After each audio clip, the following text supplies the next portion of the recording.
Now the Boston Marathon bombings trial is officially underway nearly 2 years after twin bombs went off at the finish line.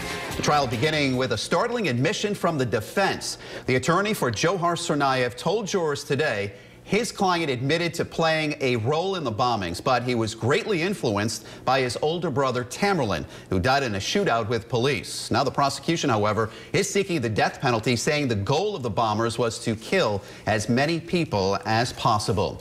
Joining me now live, new at 5:30 tonight for more in-depth coverage, is former United States Attorney and Eyewitness News analyst Robert Corrente. Thank you very much for coming. What's the benefit for the defense claiming that Dzhokhar had an involvement with the bombings? Very interesting question, because the defense was facing a tactical decision about whether to plead guilty at the outset and try to curry some favor with the jury or to contest every item. They're trying to steer right down the middle.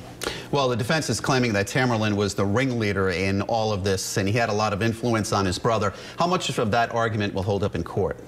It's a stretch. It's a long shot, but it's probably all the defense has to go on at this point, because the basic facts of what happened are essentially incontestable, so they have to work around the edges and say it was really not his idea. Whether that works or not remains to be seen. You know, some people might be thinking, what's the point of going through the entire trial now?